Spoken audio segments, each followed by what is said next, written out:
Et pour planter le décor, pour permettre à notre invité, Claude Balogun, de venir vers moi, de s'installer confortablement pour l'entretien, nous allons suivre ce reportage. On est venu voir un film pour enfants, Paddington, je crois, c'est ça? Oui, Paddington 2. Voilà, Paddington 2. Ben, moi, c'est la première fois que je viens, mais elle est déjà arrivée avec des copains à elle. Et elle s'y est plu. Comme cette maman et sa fille, plusieurs enfants, accompagnés de leurs parents, viennent suivre tous les week-ends un film projeté sur grand écran dans la salle de cinéma Canal Olympia de Wologede à Cotonou. Les parents viennent ici avec leurs enfants. Quand les enfants viennent ici, ils sont déjà tellement contents de voir d'abord la salle, les images et tout. C'est très intéressant de suivre une séance cinéma et de pouvoir manger du popcorn. Ça déstresse beaucoup, c'est intéressant. Au Bénin, la projection sur grand écran retrouve un second souffle et progressivement, les cinéphiles renouent avec les salles de cinéma. Nous avons du contenu de tout genre. Nous avons des films européens, des films américains et également des films africains. Et les week-ends, nous proposons notamment à 11h et à 14h des séances pour les plus jeunes, pour les tout petits. Et tout le reste de la journée, c'est des films pour la famille et des films d'action, des films de tout genre où tout le monde peut facilement se retrouver dans les programmes que nous offrons. Se rendre dans une salle de cinéma pour suivre un film a longtemps disparu des habitudes. Mais aujourd'hui, c'est possible. Paddington 2, c'est le nom du film que viennent de suivre ces tout petits et leurs parents. Place aux émotions. C'est la deuxième fois de la semaine que je viens. D'accord. Je vais revenir la prochaine fois parce que j'ai aimé. Bon, ça fait une émotion bizarre. Mais je suis aussi content. C'est bien pour se détendre, c'est bien pour les enfants. Et c'est très ludique, ça fait évoluer la réflexion. Donc c'est des activités qui, si ça peut se développer encore, puisqu'on en avait, mais ça a disparu à un moment donné. Donc si ça peut reprendre, ce serait bien pour notre pays. Le regain d'amour observé pour la projection sur grand écran suscite l'espoir de voir le cinéma béninois sortir de sa léthargie. Merci Patrick. Et moi, ça me replonge dans mes souvenirs d'adolescente à Parakou, ciné Le Borgou, les dimanches précisément où j'allais regarder rien que des films hindous. Monsieur Claude Balogun, est-ce à dire que le film ou le cinéma ne peut jamais mourir? Bonsoir d'abord. Bonsoir, bonsoir. Vous savez, de plus en plus, on parle du développement du numérique. Et l'un des supports les plus importants dans le numérique, c'est l'audiovisuel. Et qui parle d'audiovisuel parle du cinéma. Qui parle de film parle de cinéma. Et quand on parle de cinéma, c'est d'abord la discipline artistique qu'on appelle cinéma, mais c'est surtout la salle qu'on appelle cinéma. Donc le cinéma, malgré le développement de la télévision, ne saurait s'arrêter, ne saurait disparaître. Et comment se porte aujourd'hui le cinéma béninois? Le cinéma béninois se porte bien. Le cinéma béninois se porte bien, pourrait mieux se porter si un certain nombre de conditions sont réunies. Le cinéma béninois est difficilement classable parce qu'il y a plusieurs stratifications dans ce travail. D'abord, nous avons la catégorie des premiers cinéastes qui ont frappé le Bénin. Et, les Pascal Abikanlou, et après nous avons connu Okio, le grand frère Okio, et un certain nombre de cinéastes qui ont sorti quand même des films. Nous avons après la catégorie des réalisateurs du cinéma qui ont travaillé à l'OETB. À l'époque, il y a un certain nombre également. Nous avons la catégorie des cinéastes béninois vivant à l'étranger. Et il y en a beaucoup. Il y en a beaucoup, je ne vais pas citer de nom. D'ailleurs, il y en a un qui a remporté un prix récemment au FESPACO. Ensuite, nous avons une catégorie de jeunes cinéastes qui n'ont pas forcément été tout de suite se faire former à l'école, mais qui ont véritablement appris la chose, qui ont fait des stages et qui ont commencé a impacté véritablement ce travail. Nous avons véritablement Claude Balogun, nous avons... C'est vous d'ailleurs, Claude Balogun. Voilà, nous avons Yann Stéchinou, nous avons Brice Brun, qui ont travaillé dans la télévision privée ou pas, mais qui ont impacté le cinéma béninois à travers Taxi Brousse et d'autres productions à l'époque. Ensuite, une vague de jeunes cinéastes sont sortis. Enfin, la vague est arrivée à travers la création de l'unique école, la première d'ailleurs, de formation de cinéma. On ne va pas citer de nom surtout. Et puis cette école en a formé plein, en a envoyé plein sur le terrain depuis bientôt 6 ou 7 ans, je ne me rappelle plus. Mais ces jeunes se débrouillent énormément et sont partout dans Ça toute veut dire que le cinéma béninois est en train de renaître. Est en train de renaître. Est en train de renaître. Entre-temps, il mourait, c'est ça? Ben oui, parce que nous ne pouvons pas... Là, je ne parlais que des faiseurs de la chose. Hein, sans s'ajouter que nous avons d'autres métiers qui se sont créés, qui se sont développés, tels que les scénaristes, tels que les techniciens et autres. Donc, et tout ça là avait disparu un peu en temps. Entre-temps aussi, l'un des marchés les plus importants du cinéma que constituent les salles existait, était très florissant, ce marché-là. Et le Bénin était cité en exemple, même par rapport au Burkina. Les salles qu'on avait au temps de la Révolution faisaient beaucoup de recettes à l'époque. Mais dans la nationalisation et dans la vague de démonopolisation, de concession des salles à des privés, nous sommes chutés. Et le truc a disparu totalement. Comment donc je peux dire... Aujourd'hui, il y a une lueur d'espoir. Il y a une lueur d'espoir. Parce que véritablement, il y a des privés qui s'installent. Voilà. Hein, il y a la salle dont vous avez passé le reportage tout à l'heure, qui est l'exemple d'abord patent. Et des gens vont déjà. Parce qu'en réalité, lorsque vous allez prendre des jeunes qui sont plus jeunes que nous, ils ne connaissent pas cette période d'or, cette période de développement de ces salles-là. Parce qu'on ne peut pas parler du cinéma sans parler de la distribution et des salles, de l'exploitation en salle. C'est pas possible. C'est pas possible. Mais aujourd'hui, ces salles-là ne nous souffrent plus. Mais Olympiade est arrivée, Espace Chief est ouvert, et des salles privées sont là. Et puis, bon voilà.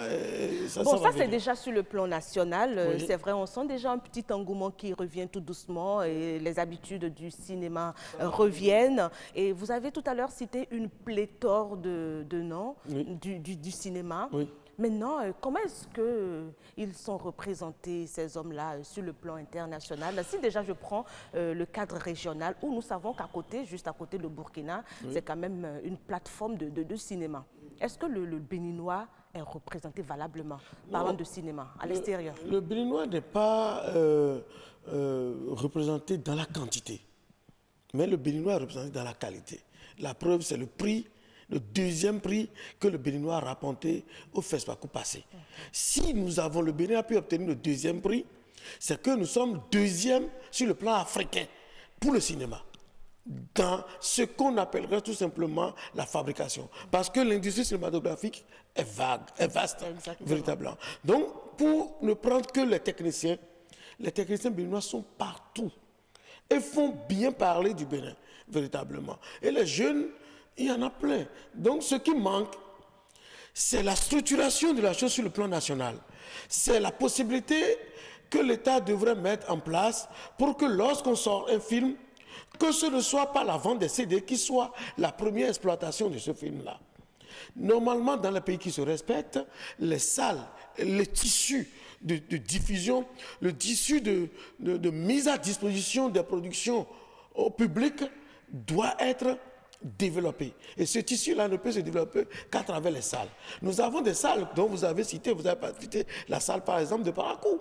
Mais il y a une salle à Djougou, il y a une salle à Natsitengu. C'est ciné Sabari, je crois. Sabari, voilà. Nous avons le cinéma Le Bénin à Cotonou, nous avons le cinéma Concorde et nous avions le cinéma Vogue. Donc la chose avait pris à l'époque.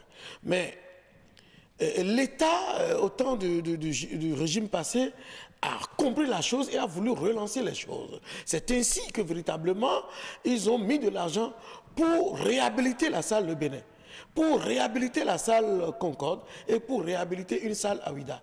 Le projet devrait se poursuivre, mais les choses n'ont pas pu continuer. Et malheureusement, voilà. Maintenant, le régime actuel aussi a compris la chose. En transformant la direction de la cinématographie, qui devrait être la direction technique, qui s'occupe du cinéma, en un centre véritable. Donc c'est désormais un centre comme le CNC à Paris, qui est un centre qui devrait s'occuper véritablement du cinéma, depuis la production jusqu'à la distribution. Mais ce centre n'est pas doté de moyens. Ce centre n'a pas les moyens pour faire sa politique. C'est très dangereux.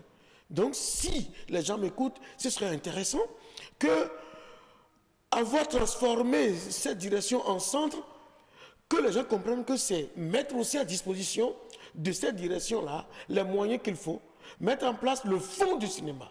Le cinéma doit avoir son fonds. Ne parlerons pas que... Est-ce que le fonds n'a pas, le cinéma béninois n'a pas son fonds à lui accorder, non, à lui il n'y a pas un fonds, consacrer? c'est ça le problème. Le cinéma béninois se faisait financer un peu par le fonds d'aide à la culture. Alors, que fait exactement l'Office béninois du cinéma dans ce cas-là? Depuis que les nouveaux dirigeants sont nommés, ils sont dans les réformes.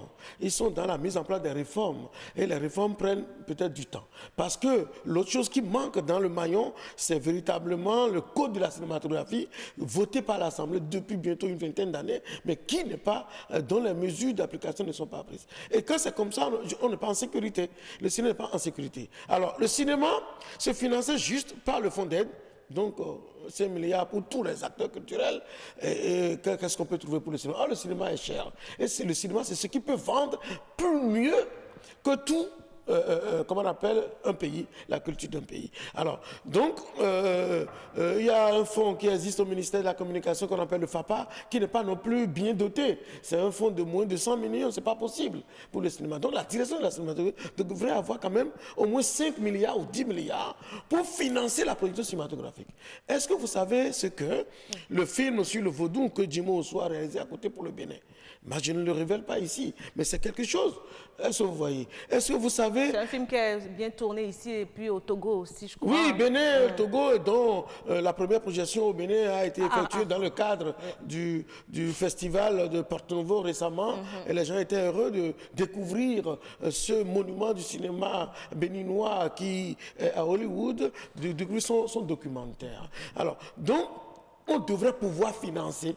Lorsque l'État a décidé, dans le PAG, de financer véritablement le tourisme, on doit pouvoir penser... Ça va venir, M. Balogun, ça va venir. Nous restons optimistes, on croise les doigts. Mais quand vous citez des noms tels Jimo Osso, c'est un monument du cinéma.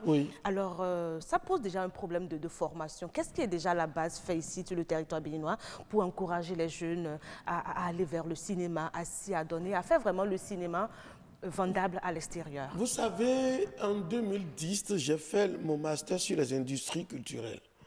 Et sur le plan du cinéma, l'état des lieux avait révélé un certain nombre d'insuffisances. L'une des insuffisances, c'était le financement. L'autre insuffisance, c'était la formation. Mais aujourd'hui, lorsque j'ai refait les enquêtes, le problème de la formation se pose moins aujourd'hui. Parce qu'il y a non seulement l'école dont vous refusez que je cite le nom, il y a d'autres écoles qui forment énormément. Non seulement ça, il y a des maisons de production privées qui accueillent les gens en apprenance et qui accueillent les gens en stage. Maintenant, et par rapport à la qualité de ce qui est fait, est-ce que la qualité y est? Parce que c'est aussi ça le label béninois. Oui, la qualité y est parce que le film qui a rapporté le 2e prix au FESPACO, le film de mon grand frère Sylvestre Amoussou. Le film a été tourné ici, a été joué par des comédiens béninois. Ce sont des techniciens, bon, français, mais accompagnés par des techniciens béninois qui ont travaillé. Donc, si on a les moyens, je vous assure tout, on va surprendre le monde. Tassi Bruce, dont j'ai été l'un des réalisateurs dans ce pays, a été qualifié meilleure série pendant plus de 20 ans. Meilleure série africaine pendant plus de 20 ans. Cette série a été tournée ici au Burkina par des techniciens béninois, dont l'un des cadres émérites est chez vous ici, Brice Chibozo. Et cette série a marqué la production cinématographique africaine pendant longtemps. Et ça a été monté exclusivement ici. C'est possible. Un autre film a été tourné, Le Retour du Roi. On ne l'a pas vu, c'est vrai, mais j'espère. La qualité est là. Parce que l'un des problèmes que j'avais révélé, évidemment, en 2010, aussi était la qualité du matériel que nous utilisions.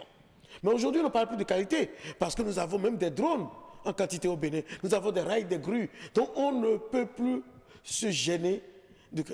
Aujourd'hui, j'ai 2 stagiaires français. Monsieur Balogou, j'ai 2 stagiaires français qui sont chez moi. encore 15 à 20 secondes de temps de j'ai parole. des stagiaires français qui sont ici. Pourquoi ils sont venus au Bénin, à Gangan Production, pour perfectionner leur formation? Tout simplement parce qu'ils ont entendu parler du Bénin. Ils ont entendu parler de la qualité du travail des Béninois. La qualité ne manque plus. Mais l'État doit, premièrement, doter le cinéma d'un fonds. Ensuite, favoriser la réouverture des salles. Et par rapport à la promotion, rapidement? C'est ça. La promotion, les télévisions sont là. On ne peut pas faire de promotion de cinéma sans la télévision. On ne peut pas faire la promotion de cinéma sans la presse. En tout la cas, presse est bien développée au Bénin. Vous pouvez déjà compter et puis l'Internet, sur nous avons l'ORTB. des bandes passantes assez développées au Bénin. La promotion ne pose aucun problème. La conception des affiches ne pose plus de problème. C'est-à-dire, moi, je pense que je suis heureux de naître au Bénin et de ne travailler que dans le cinéma. Et même si vous devriez renaître, vous je pense que souhaiteriez devenir béninois. Béninois. Merci beaucoup, Claude Balogou.